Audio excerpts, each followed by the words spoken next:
ఇంకొకడు రేషం ఉన్న మనిషి అయితే ప్రజలు తిట్టే తిట్లకు ఎప్పుడో చచ్చిపోతుండే. రేవంత్ రెడ్డి కాబట్టి బతుకున్నాడు.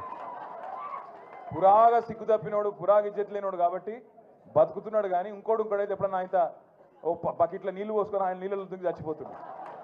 అరే రామ, ఏం తిట్టుడు అది? మేము కూడా విన్నాం, మస్తుగా విన్నాం. కానీ అవి ఏం తిట్లు నాయన?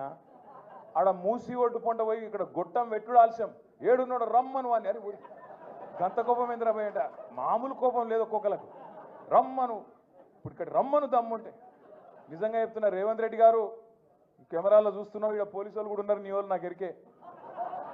రేవంత్ రెడ్డి యాది పెట్టుకో, యాడికి పోయినా ఒక 500-600 మంది సెక్యూరిటీని పెట్టుకుని, లేకపోతే మాత్రం ఈ బలగొట్టేటట్టున్నారు ప్రజలు. ఎక్కడికి పోయినా మాట్లాడతారు, అక్కడక్కడ డైలాగులు కొడుతుంటారు రేవంత్ రెడ్డి. మగోడి అయితే రా, అప్పుడప్పుడు ఆగురా అయ్యాను, మీలో లేదు చెవులలో మీలో లేదురా భయ్, ఆగు. అక్కడక్కడ మాట్లాడుతుంటాడు.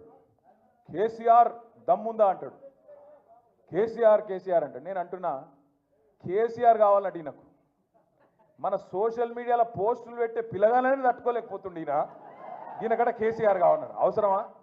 ఈ చిట్టినాయుడు గింత మనిషి వీడు, వాడు మళ్ళీ చిట్టెలుక గాయన కంటే కేసీఆర్ కావాలన్నాడు. అందుకే మేము చెప్పినాం మొన్న, అంత లేదు నీకు, చేతనైతే అక్క అడిగింది. ఇలా పొద్దున జగదీష్ అన్న కూడా చెప్పిండు. ఏం చెప్పిండు? ఇప్పుడు అసెంబ్లీ నడుస్తుంది కదా, రేవంత్ రెడ్డి గారు, నాకు ఈ భాష ఇష్టం ఉండదు నిజంగా చెప్పానంటే, కానీ తప్పదు అప్పుడప్పుడు. నాకు నిజంగా అప్పుడప్పుడు నాకు ఇష్టం ఉండదు. నేను చదువుకున్నా, రేవంత్ రెడ్డి లెక్క నేను ఆడ ఆవారా తిరిగినోని కాదు. చదువుకున్నా, కష్టపడ్డా.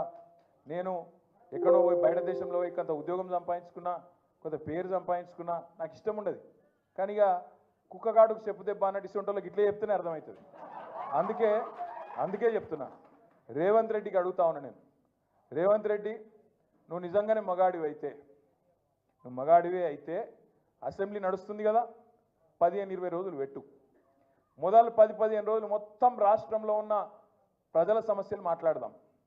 లగచర్ల మాట్లాడదాం, గురుకుల పాఠశాలలు మాట్లాడదాం, అక్కడ ఉన్న సమస్యలు మాట్లాడదాం, రాష్ట్రంలో నువ్వు చెప్పిన 6 గ్యారెంటీలు మాట్లాడదాం, ఆటో డ్రైవర్లు ఎందుకు చచ్చిపోతున్నారో మాట్లాడదాం, చేనేత కార్మికులు ఎందుకు చచ్చిపోతున్నారో మాట్లాడదాం, బోనస్ ఎందుకు ఇస్తలేవో మాట్లాడదాం, మిగతా అన్ని విషయాలు మాట్లాడదాం. నీకు ఇష్టం ఉన్నంత కాలం.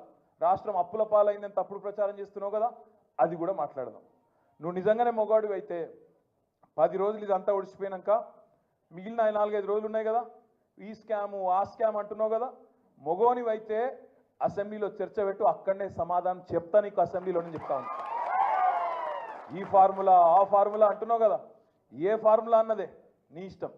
తీసుకురా, అసెంబ్లీలో పెట్టు. 4 గోడల మధ్యన క్యాబినెట్లో కూర్చొని ఎవరిని ఎట్లా లోపల పెట్టాలి, ఎవరి మీద ఏం కేసు పెట్టాలి, ఎవరిని ఎప్పుడు నూకాలి, ఇది కాదు ప్రభుత్వం చేయాల్సిన పని. ప్రభుత్వం చేయాల్సిన పని ప్రజాహితమైన పని చేయాలి, ప్రజలకు మంచి చేసే ఆలోచన చేయాలి. ఎప్పటి నుంచి మరి కొత్త రేషన్ కార్డులు ఇవ్వాలి, ఎప్పుడు పెంచిన పెన్షన్లు ఇవ్వాలి, ఎప్పుడు 6 గ్యారెంటీలు అమలు చేయాలి, ఎప్పుడు 420 హామీలు అమలు చేయాలి. బీసీ డిక్లరేషన్లో చెప్పినావు, రైతు డిక్లరేషన్లో చెప్పినావు, విద్యార్థి డిక్లరేషన్ అని చెప్పినావు, ఎస్సీ ఎస్టీ డిక్లరేషన్ అని చెప్పినావు.